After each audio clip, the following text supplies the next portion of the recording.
Now हम लोग 5 शब्दों को सीखेंगे।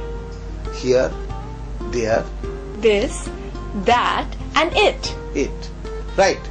तो हम लोग पहले सीखेंगे हियर। हियर मतलब यहाँ।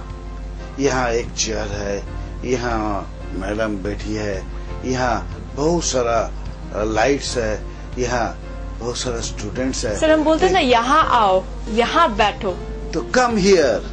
Sit here. Here is a pen on the table. यहाँ पर एक पेन है टेबल पर। तो यहाँ कोई नहीं है। Here is nobody, right. और इज एनीबॉडी हियर, क्या यहाँ कोई है? तो इस तरीके से हाँ वाचक, नावाचक, प्रश्नवाचक बोला जा सकता है, राइट। इस तरीके से देयर। देयर यानी कि वहाँ दूर कोई चीज हो जिसको आप या तो दिखा सकते हैं या नहीं भी दिखा सकता है, काफी दूर हो तब हम देयर बोलते हैं। There is a computer on the table. वहाँ टेबल के ऊपर एक कंप्यूटर है, राइट। मगर ये देयर बहुत इंपॉर्टेंट है, क्योंकि जब भी हम इंग्लिश सीखेंगे देयर टोटल इंग्लिश का एक पार्ट है।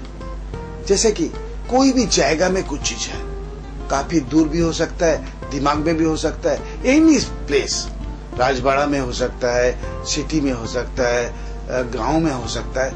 ये जो में या पर, ये दोनों शब्दों इसके साथ हमेशा लगता है। जैसे टेबल पर, टेबल में, दिल में एक जगह है, दिमाग में एक आइडिया, मेरे दिमाग में एक आइडिया है। तो मेरे दिमाग में एक जगह बता रहा हूं ना, तो ये हमेशा देयर से शुरू होता है। और है बोलने के लिए तो इज बोलना ही पड़ता है ना। तो there is an idea in my mind. There are many students in this room. There is a mobile in my pocket. मतलब पॉकेट में एक मोबाइल है। There are many computers in this room. इस रूम में बहुत सारे computers है। देखिए जब भी रूम में बोल रहा हूँ तो आपको सीधा देयर से शुरू करना है। इस गांव में बहुत सारा मकान है। गांव में बोला तो there are many houses in this village. Sir इसमें नेगेटिव और इंट्रोगेटिव भी तो बनता है। There is nobody in my house. मेरे घर में कोई नहीं है। Is there anyone in this house? इस हाउस में कोई है क्या? Is there any pen on the table? क्या टेबल पे कुछ पेन है क्या? राइट। तो देयर में एक चीज याद रखना, जो हमेशा कोई जगह पे है उसको दर्शाता है, राइट। इसके बाद आता है दिस हमेशा इंडेक्स फिंगर से जब हम लोग कोई दिखाता है, this is my chair, this is my book, this is my sister, like that. This मतलब ये मेरा सिस्टर है, ये कंप्यूटर है। तो दिस का बहुवचन होता है दीज, THEAC। जब एक से ज्यादा है बताना है तो वो भी तो यही होता है ना। ये एक भी हो सकता है, एक से ज्यादा भी हो सकता है। जब एक होगा तो दिस इज बोलेंगे, और जब एक से ज्यादा होगा दीज आर बोलेंगे। तो this is a computer, these are 2 computers, this is an idea, ये एक आइडिया है, दीज आर ऑल आइडियाज, ये सब आइडियाज है। यानी कि सर जब बहुत सारे लोग सामने और हम सभी को पॉइंट करना चाहे तो हम दीज बोलेंगे, दीज, राइट। और जब एक ही कोई है तो हम दिस बोलेंगे। मगर दोनों का ही मतलब ये होता है। बिल्कुल sir.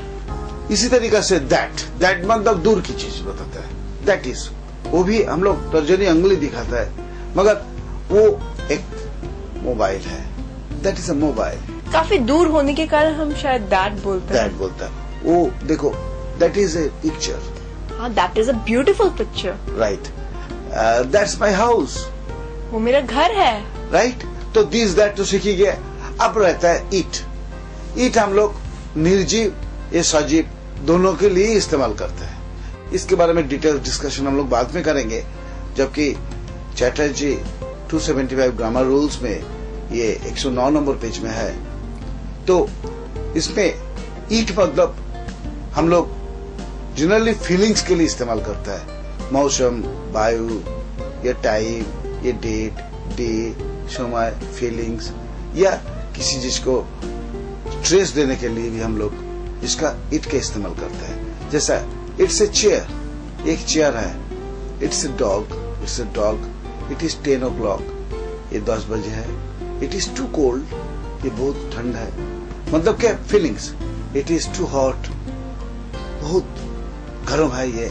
It is to heavy, ये बहुत हेवी है। सर इसको हम इस तरह से भी बोल सकते हैं कि जो चीज सिंगुलर है और जीवित नहीं है, यानी कि मनुष्य ही या शी नहीं है, एनिमल भी हो सकता है बट मनुष्य नहीं है, ही ऑब्लिक शी नहीं है, तो हम उसको इट बोलते हैं। बिल्कुल, ये सही कहा। मगर हम लोग जीवित एवं मनुष्य के लिए बोलते हैं it is my sister Linda, ये हमारा सिस्टर लिंडा है। It is my friend Johnny, इस टाइप से भी बोला जा सकता है। या it is Ram who came to my house yesterday, ये राम है जो मेरे घर में आया था, ट्रेस देने के लिए। तो ये 5 प्रकार में ईट का यूसेज होता है जो हम बाद में बताएंगे। जबकि ईट का बहुवचन होता है दे, जैसा ही का बहुवचन दे होता है, शी का बहुवचन दे होता है, ईट का भी बहुवचन दे होता है। दे आर ऑल डॉग्स, ये सब डॉग है। They are all dangerous dogs, ये सब डेंजरस डॉग है, राइट। तो हम लोग 5 चीज सीखा, here, there, this, that and it. Here नजदीकी चीज के लिए, देयर किसी जगह में कुछ है बताने के लिए, दिस यह, और दैट वो, और इट भी यह।